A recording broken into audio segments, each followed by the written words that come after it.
Assalamualaikum warahmatullahi wabarakatuh. Ketemu dengan saya Devi Juliani, guru bidang studi sejarah di SMA Islam An-Nizam Medan.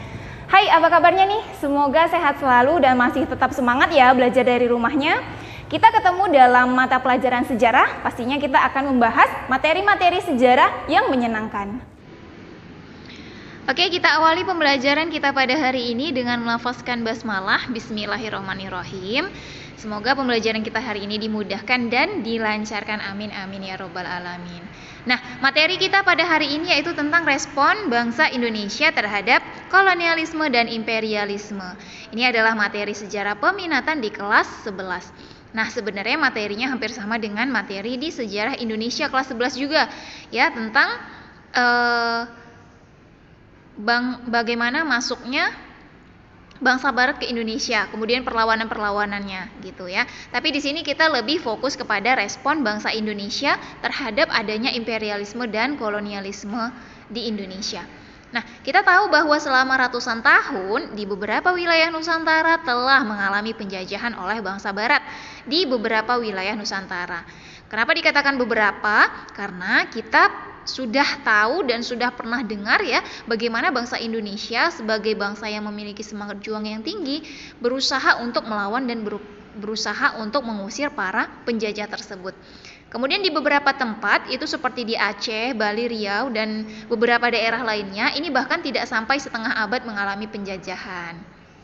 Makanya dikatakan di sini hanya beberapa wilayah Nusantara saja yang sampai ratusan tahun, karena di beberapa daerah ini hanya sampai beberapa tahun saja, tidak sampai setengah abad bahkan. Ya, kenapa kemudian hanya bisa tidak sampai setengah abad? Karena kekuatan dari para penguasa di daerah ini menyebabkan kekuatan kolonialisme dan imperialisme sulit untuk masuk. Ada beberapa daerah yang memang berhasil ditaklukkan oleh para kolonialis. Sedangkan ada beberapa daerah yang ternyata penguasa di daerah tersebut itu lebih kuat daripada para kolonialis tersebut tadi. Jadi makanya para penjajah ya, para kolonialisme ini sulit untuk masuk ke daerah tersebut. Nah, oke. Ini penghantar materi kita pada hari ini. Kita akan lihat bagaimana respon bangsa Indonesia terhadap kolonialisme dan imperialisme yang terjadi di Indonesia. Nah, akan ada 4 bidang yang kita bahas ya. Dari bidang yang pertama, bidang politik. Nah, di bidang politik ini nanti kita akan bahas tentang organisasi pergerakan. Nah, lalu di bidang ekonomi tentang perlawanan terhadap monopoli perdagangan yang dilakukan oleh pemerintah Belanda ya, pemerintah Belanda ataupun penjajah kolonialis gitu. Lalu yang ketiga bidang sosial budaya, dan yang terakhir nanti kita lihat bagaimana respon dalam bidang pendidikan. Oke. Nah, sebelum kita masuk kepada keempat bidang tadi ya, dari bidang politik, ekonomi, sosial budaya kemudian sampai pendidikan, kita lihat dulu nih periodisasi kolonialisme bangsa Barat di sebagian besar kepulauan Indonesia.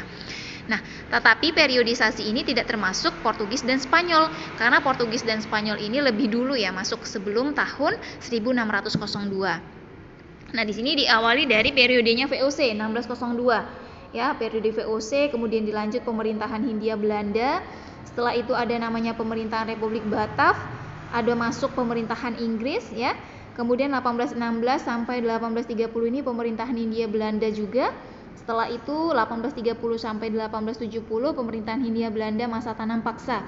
Ini sekitar kurang lebih 40 tahun nih tanam paksa di Indonesia. Next, kemudian masa ekonomi liberal, masih pemerintahan Hindia Belanda 1870 sampai 1900. Dan yang terakhir sebelum Belanda pergi ya, sebelum Belanda angkat kaki dari tanah Indonesia, pemerintah Hindia Belanda ini masa politik etis. Nah, ini kurang lebih sekitar 42 tahun dari 1900 sampai 1942. Ya, 1942 setelah Belanda angkat kaki dari tanah Nusantara, kemudian masuklah pemerintahan Jepang. Ya kan, mulai masuk pemerintahan Jepang ke Indonesia pada masa itu. Nah, inilah periodisasi kolonialisme bangsa Barat di sebagian besar kepulauan Indonesia. Nah, setelah adanya kolonialisme yang terjadi di sebagian besar kepulauan Indonesia, bagaimana dampak yang terjadi dan bagaimana responsnya? Nah, disinilah akan kita bahas. Ya, oke, langsung saja nih. Nah, yang pertama dalam bidang politiknya. Bagaimana dalam bidang politik? ternyata imperialisme dan kolonialisme yang pernah mendera Indonesia mengakibatkan banyak hal. Salah satunya yaitu aktivitas pemerintahan berpusat di Jawa. Hal ini akhirnya terbawa sampai sekarang. Meskipun saat ini kita sudah melakukan desentralisasi, tapi tetap terasa bahwa wilayah Jawa seakan adalah pusat pemerintahan. Karena memang sejak masa kolonialisme bangsa barat di Indonesia ataupun di Nusantara, Jawa itu sudah menjadi pusat pemerintahan. Ya, pusat pemerintahan itu sudah di Jawa. Nah, ini berdampak hingga saat ini. Kita lihat ibu kota kita saat ini berada di mana? Berada di Jakarta. Jakarta berada di Pulau Jawa. Nah, terbawa sampai saat ini, ya kan? Ini salah satu dampaknya, gitu. Seolah-olah dikatakan di sini bahwa pusat pemerintahan itu ya hanya di wilayah Jawa, gitu, ya kan? Nah, ini dalam bidang politik. Kemudian pada bidang politik ini juga, ya, respon bangsa Indonesia terhadap kebijakan politik ataupun dampak politik dari adanya kolonialisme dan imperialisme di Indonesia, yaitu dengan didirikannya organisasi-organisasi pergerakan. Nah, organisasi-organisasi pergerakan ini muncul pada masa pergerakan nasional. Masa pergerakan nasional ini dari tahun 1908 sampai dengan 1942. Nah, masa pergerakan nasional juga dibagi dalam 3 tahap. Ini juga sudah kita bahas di sejarah Indonesia ya, di kelas 11 juga. Nah, yang pertama masa penyusunan nih dari 1908 sampai 1920, di mana berdirilah organisasi seperti Budi Utomo. Kita tahu organisasi pergerakan pertama, ya kan, dalam bidang pendidikan Budi Utomo ini yang berdiri pada 1908, kemudian dilanjutkan adanya Sarekat Islam dan Indis Partij. Setelah itu tahap yang kedua yaitu masa radikal atau non-koperasi. Ini dari 1920 sampai dengan 1930. Nah, pada masa radikal ini berdirilah organisasi-organisasi seperti Partai Komunis Indonesia, PKI, kemudian Perhimpunan Indonesia, PI, dan Partai Nasional Indonesia atau PNI. Nah, lalu tahap yang ketiga atau yang terakhir yaitu masa moderat. Masa moderat ini juga dikenal sebagai masa koperasi dari 1930 sampai dengan 1942. Pada masa moderat ini berdiri organisasi seperti Parindra, Partindo, dan juga GAPI. Di samping itu juga berdiri organisasi keagamaan, organisasi pemuda, dan juga ada organisasi perempuan. Organisasi-organisasi tersebut sudah kita bahas di sejarah Indonesia. Jadi kita di sini tidak membahas tentang organisasi ini lagi, ya. Kita hanya sekilas aja yang penting-pentingnya aja. Oke. Nah, selanjutnya kemudian dalam bidang ekonomi, bagaimana dampak yang terjadi akibat adanya imperialisme dan kolonialisme di Indonesia? Ini dia. Bangsa Indonesia mulai mengenal industri pertambangan dengan dibukanya kilang minyak bumi di Tarakan, Kalimantan Timur oleh Belanda. Belanda membangun rel kereta api untuk memperlancar arus perdagangan. Nah, bahkan kalau kita lihat di wilayah kita ya, yang dekat dengan kita, di wilayah Sumatera, khususnya Sumatera bagian utara, nah itu banyak rel kereta api yang dibangun pada masa Belanda, di mana tujuan utamanya itu adalah untuk memperlancar arus perdagangan, untuk memperlancar pengiriman bahan mentah ataupun hasil dari perkebunan. Nah, inilah gunanya rel kereta api pada masa dulu. Ya, belum seperti sekarang untuk angkutan umum belum. Dulu difokuskan untuk membawa hasil-hasil perkebunan, memperlancar arus perdagangan itu bedanya ya. Pembangunan rel kereta api pada masa dulu ya, pada masa pemerintahan Belanda dengan yang sekarang. Kemudian liberalisme ekonomi, eksploitasi ekonomi, dan monopoli dagang VOC ini menyebabkan mundurnya perdagangan Nusantara di panggung perdagangan internasional. Peranan Syah Bandar digantikan oleh para pejabat Belanda. Kebijakan tanam paksa sampai sistem ekonomi liberal menjadikan Indonesia sebagai penghasil bahan mentah. Kita tadi sudah lihat ya periodisasi dari tanam paksa, masuk ekonomi liberal, kemudian sampai masa yang terakhir yaitu sampai 1942 tadi, ya. Nah, kemudian berbagai upaya ekspor dilakukan nih oleh bangsa Belanda. Semua hasil bumi ataupun semua hasil perkebunan, ya, semua hasil sumber daya alam yang dikeruk dari tanah Nusantara ini diekspor semuanya ke luar negeri, khususnya ke negeri Belanda. Nah, pedagang perantara ini dipegang oleh orang timur asing, terutama bangsa Cina, dan bangsa Indonesia hanya menjadi pengecer sehingga tidak memiliki jiwa wirausaha, jenis tanaman baru serta cara memeliharanya. Jadi kita memang sejak masa pemerintahan Belanda itu sudah dicekokin, kita hanya sebagai pengecer aja gitu. Perantara tadi ya, ataupun kalau lebih dikenalnya masa sekarang distributornya, itu bahkan dipegang oleh orang-orang timur asing, yaitu bangsa Cina. Nah, sementara bahan mentah tadi ataupun hasil perkebunan, hasil eksploitasi alam yang didapat dari bumi Nusantara ini, itu dipegang oleh pemerintah Belanda. Kita hanya sebagai pengecernya aja. Tuh. Nah, dengan dilaksanakannya politik pintu terbuka, maka pengusaha pribumi yang modalnya kecil kalah bersaing, sehingga banyak yang mengalami gulung tikar. Perkebunan di Jawa berkembang, sedangkan di Sumatera kesulitan tenaga kerja. Makanya ada dilakukan yang namanya program transmigrasi, ya kan? Kita tahu bahwa di Jawa itu padat penduduk, sementara di Sumatera kesulitan tenaga kerja, maka dilakukanlah proses ataupun program transmigrasi. Para penduduk ataupun masyarakat di Jawa yang ingin bekerja di perkebunan kemudian ditransmigrasikan, dipindahkan ke Sumatera untuk dijadikan sebagai kuli perkebunan gitu, ataupun pekerja di perkebunan. Nah, lalu kemudian ini memancing berbagai respon yang muncul dari bangsa Indonesia, khususnya dalam hal bidang ekonomi. Perlawanan yang lahir dari penolakan terhadap sistem monopoli yang dilakukan VOC maupun pemerintah Belanda akibat monopoli perdagangan tadi. Nah, beberapa respon perlawanan terhadap sistem monopoli. Nih, yang pertama ada perlawanan rakyat Maluku, ya. Lalu ada perlawanan Sultan Ageng Tirtayasa terhadap monopoli Belanda. Ini beberapa perlawanan ataupun beberapa respon dari dilaksanakannya sistem ekonomi tersebut ataupun sistem monopoli perdagangan yang dilakukan oleh VOC. Nah, oke. Kemudian kita lanjut bagaimana bidang sosial budaya. Nah, kolonialisme dan imperialisme bangsa Belanda di Indonesia banyak berdampak terhadap kehidupan sosial budaya masyarakat Indonesia. Berbagai dampak tersebut antara lain. Nah, yang pertama terciptanya kelas sosial dalam masyarakat. Dengan bangsa Eropa dianggap sebagai yang tertinggi. Kemudian disusul oleh Asia Timur jauh, seperti orang-orang Cina, ya, orang-orang Cina, Jepang, dan yang terakhir golongan bumi putra. Nah, golongan bumi putra ini orang-orang penduduk asli penduduk asli Nusantara. Nah, inilah golongan bumi putra inilah sebagai orang yang lebih dahulu tinggal di Indonesia. Ya, atau lebih dikenalnya pribumi, orang-orang pribumi, golongan-golongan pribumi. Jadi tingkatannya itu atau kelas sosialnya itu bangsa Eropa, ya kan? Kemudian disusul dengan bangsa Cina ataupun Jepang, setelah itu baru kita, pribumi paling bawah. Nah, ini dalam bidang sosial budaya. Kemudian yang kedua terjadinya perubahan berbagai ritual dan tradisi kuno di istana-istana dan keraton maupun di masyarakat.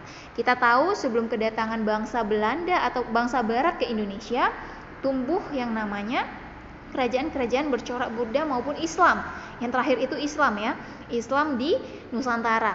Nah, tradisi-tradisi kuno yang dibawa ini akhirnya mulai terjadi perubahan akibat masuknya bangsa Barat tadi. Kemudian yang ketiga mundurnya aktivitas perdagangan laut karena memang akibat diterapkannya sistem monopoli oleh VOC tadi. Lalu yang keempat masuknya agama Katolik dan Protestan. Ya, kita tahu bahwa tujuan utama datangnya bangsa Barat ke Indonesia itu adalah gold, glory, dan gospel. Ini pelajaran di sejarah Indonesia ya, awal kita masuk nih, ya, untuk mencari kekayaan, ya kan, untuk menyebarkan agama, ataupun memperluas agama, kemudian gold, glory, dan gospel, kedudukan. Nah, kekayaan, kedudukan, kemudian menyebarkan agama. Tuh. Nah, berbagai dampak tersebut pada akhirnya menimbulkan berbagai respon dari bangsa Indonesia di bidang sosial budaya terhadap praktek kolonialisme dan imperialisme Belanda di Indonesia. Respon tersebut seperti yang pertama, respon dalam bentuk karya sastra. Lalu yang kedua, respon dalam bentuk karya musik, karena memang sosial budaya. Nah, dalam karya sastra kita lihat pada periode awal abad ke-20, ya sekitar tahun 1900-an, muncul para sastrawan yang terkenal antara lain salah satunya Muhammad Yamin yang mulai menulis sajak-sajak modern pada tahun 1920 sampai dengan 1922. Lalu ada pula Marah Rusli yang lahir tahun 1898 yang menulis sebuah novel legendaris berjudul Siti Nurbaya yang menceritakan kisah cinta tragis sebagai akibat adanya benturan antara nilai-nilai modern dan tradisional. Nilai-nilai modern tadi nilai-nilai apa? Nilai-nilai yang dibawa oleh bangsa barat tadi. Gitu. Selain itu ada pula Sanusi Pane yang juga menulis puisi modern dan merupakan sastrawan berpengaruh khususnya di bidang pengembangan kebudayaan dan yang berakar dari kebudayaan pra-Islam. Nah, kemudian itu dalam karya sastra. Dalam musik, nah salah satunya yang terkenal itu adalah Ismail Marzuki ya. Nah ini respon bangsa Indonesia terhadap kolonialisme dan imperialisme Belanda di Indonesia di bidang sosial budaya antara lain berkembangnya seni musik memiliki nuansa yang menggelorakan perjuangan. Salah satu tokoh seni musik tersebut adalah seorang kelahiran Jakarta yang bernama Ismail Marzuki. Nah, Ismail Marzuki merupakan musisi pemberontak di zamannya. Ketika pemerintah kolonial Belanda memberlakukan pembatasan hak untuk berserikat dan berkumpul terhadap organisasi-organisasi kebangsaan, dan rakyat pun dilarang keras nih mendengarkan lagu-lagu mars partai politik dan kebangsaan. Nah, kemudian mulailah jiwa Ismail memberontak. Cara-cara pembatasan yang dilakukan oleh pemerintah kolonial tersebut bertujuan untuk menjaga keamanan dan ketertiban agar kekuasaannya di Indonesia langgeng terjaga. Karena dianggap bahwa pemerintah Belanda menganggap bahwa kalau rakyat sering-sering mendengar lagu-lagu mars partai politik atau kebangsaan maka dapat menumbuhkan rasa nasionalisme. Nah, ini akan berpengaruh nih, gawat nih kalau mulai sadar ataupun mulai memiliki sikap nasionalisme. Ya kan, kekuasaan Belanda di Indonesia pasti akan terganggu seperti itu. Nah, kemudian dalam bidang pendidikan yang terakhir, kita tahu bahwa sistem pendidikan yang telah dijalankan oleh pemerintah kolonial pihak Belanda ialah menggunakan metode barat dengan cara menyediakan tempat pendukung berupa sekolah, metode kurikulum, serta guru pengajar dengan jadwal yang teratur. Ini adalah metode barat. Pada awal mulanya, sekolah yang telah didirikan ialah sebuah sekolah gubernemen di tiap-tiap kabupaten ataupun kota besar. Nah, sekolah-sekolah tersebut didirikan di tahun 1840-an serta diperuntukkan hanya untuk masyarakat pribumi dari golongan masyarakat menengah atau anak pegawai pemerintah. Ada sekolahnya itu khusus, sekolah khusus untuk orang-orang Eropa, sekolah khusus untuk orang-orang Asia Timur jauh tadi, kemudian ada sekolah khusus untuk pribumi. Nah, sekolah khusus untuk pribumi ini pun tidak semua golongan pribumi dapat merasakan yang namanya sekolah. Hanya golongan-golongan tertentu dibagi lagi, yaitu golongan menengah atau anak pegawai pemerintahan. Nah, akibat daripada kebijakan tersebut, ya kan, maka muncullah rasa ketidakpuasan pada pendidikan Belanda yang cenderung mahal dan hanya untuk orang tertentu. Maka banyak orang biasa yang tidak bisa mendapatkan pendidikan. Akhirnya muncul berbagai respon terhadap kolonialisme dan imperialisme Belanda pada bidang pendidikan. Nah, antara lain munculnya sekolah-sekolah milik orang Indonesia asli ataupun milik pribumi. Seperti ada Taman Siswa, ya kan? Kemudian ada namanya INS Kayu Tanam. Nah, ini adalah dua sekolah yang memang khusus dibuat ataupun dibentuk untuk anak-anak pribumi asli ataupun anak-anak masyarakat Indonesia asli. Gitu. Oke, baik, ini materi singkat kita pada hari ini ya, yaitu tentang respon bangsa Indonesia terhadap praktik imperialisme dan kolonialisme. Ya, kita sudah bahas tadi ada 4 bidang, dari bidang politik, ya kan, munculnya organisasi-organisasi pergerakan itu sebagai bentuk respon terhadap kebijakan politik yang dilakukan ataupun dilaksanakan oleh para kolonialisme. Kemudian dalam bidang ekonomi berupa perlawanan terhadap monopoli perdagangan, kemudian dalam bidang sosial budaya, ya. Setelah itu ada dalam bidang pendidikan. Oke, semoga materi hari ini bermanfaat dan semoga yang mendengarkan mudah memahaminya. Kita akhiri pembelajaran pada hari ini dengan melafazkan hamdalah. Alhamdulillahirabbil alamin. Sampai ketemu di video-video pembelajaran selanjutnya. Wassalamualaikum warahmatullahi wabarakatuh. Demikian pembelajaran kita kali ini. Sampai ketemu di video-video pembelajaran selanjutnya ya. Jangan lupa like, komen, dan share video ini. SMA Islam An-Nizam Medan, unggul, cerdas, islami. Wassalamualaikum.